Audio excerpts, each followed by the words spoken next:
I watch every single Spider-Man movie, from Tobey Maguire's trilogy to Andrew Garfield's two movies and this new trilogy.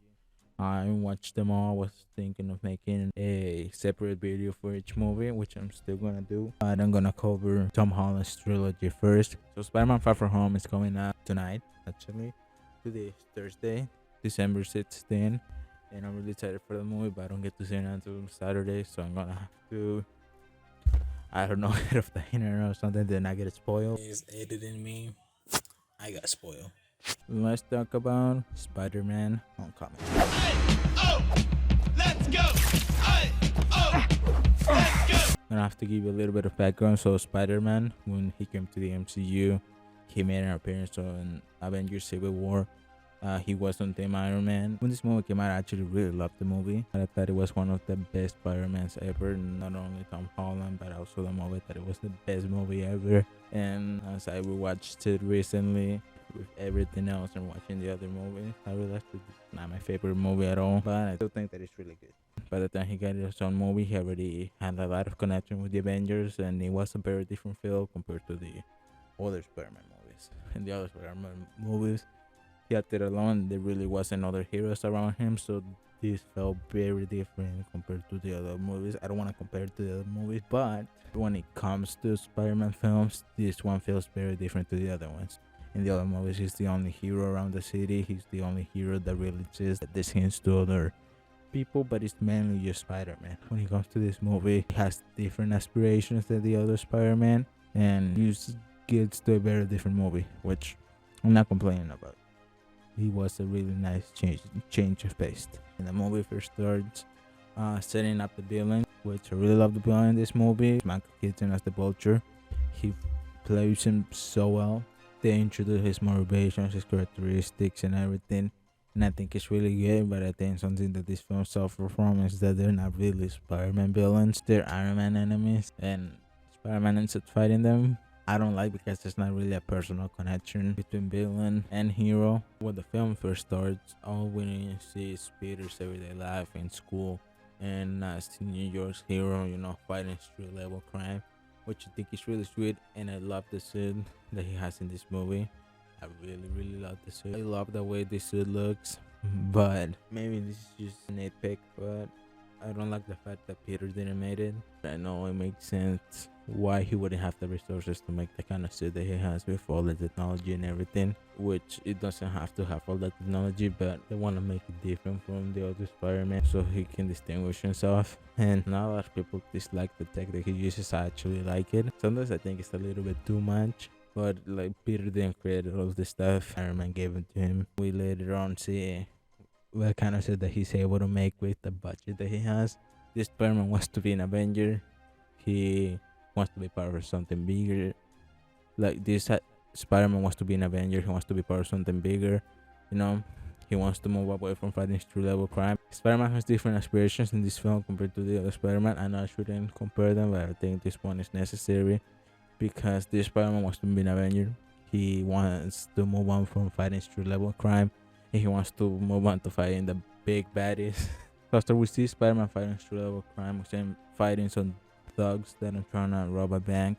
It's more like an ATM, but the point is that they have different guns than all the people that he's probably fought before. They got alien tech.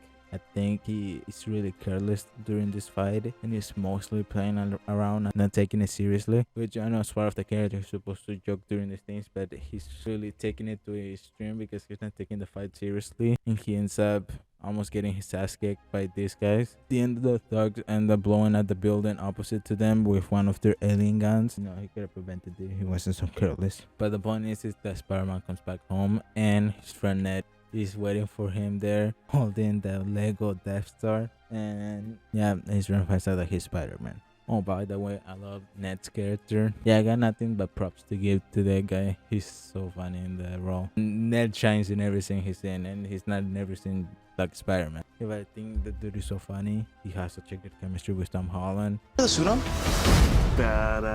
MJ, she's a part of this movie. She seems to be kind of obsessed with Peter, but she doesn't have a big role in this movie, so I'm not really gonna talk about her. She becomes more of an important thing in Far From Home. Talk more about her in that movie. There's a lot of things that I love and hate about this movie. So Spider-Man goes after these guys. He starts fighting them. They run away in a van. He follows them in the van, and when he's about to catch them, Vulture comes in and snatches him up into the sky. And he snatches him up into the sky, takes him really far up.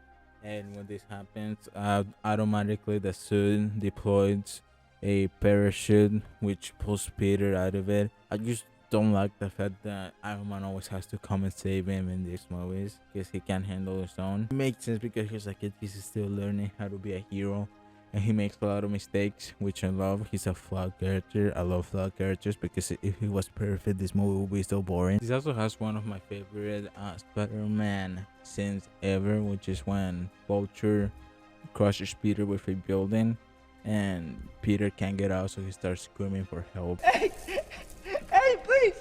I'm down here! I'm down here! I'm stuck! I'm stuck! I can't move! I can't.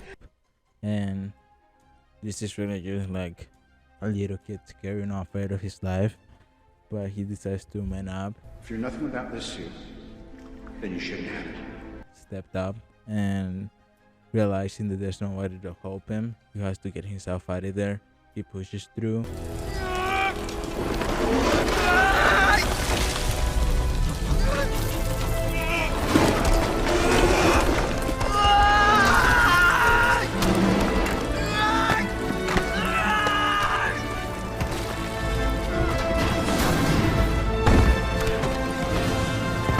There's some things that I love about this movie. I hate that he depends so much on Iron Man and his tech. Like, as much as I hate that, he ends up paying up at the end because all of these things are taken away from him and he has to learn how to fight on his own. So like, his actions in this movie have consequences later on in the movie. Him being saved by Iron Man or being so careless, he ends up learning from his actions and making better decisions later on. So after Iron Man saves him, he tells him everything he knows, what they were doing.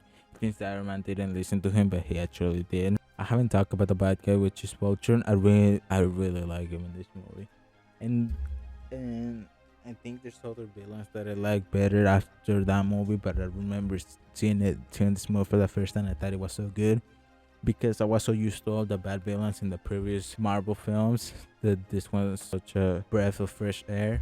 Michael Keaton is so good as the bad guy in this movie. But after this movie, I think Marvel got better at having better villains in their films. That's why I like him so much. I wouldn't put him at the top. Yeah, probably wouldn't put it at the top of Marvel villains. It's one of the better ones. He's evil, I guess you could say that, but like, he's not out here trying to hurt people.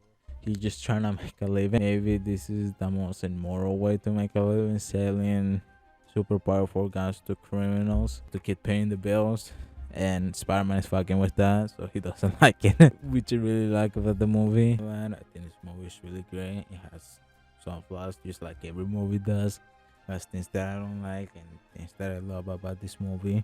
It's not a bad movie at all. It was a great reboot for the character, great start for his trilogy. I mean, as not as excited as I really am, but I'm really fucking excited for this movie. I'm just so tired. My voice is almost dead. I can't express how excited I am about this movie, and I can't wait to see it. Thanks for watching.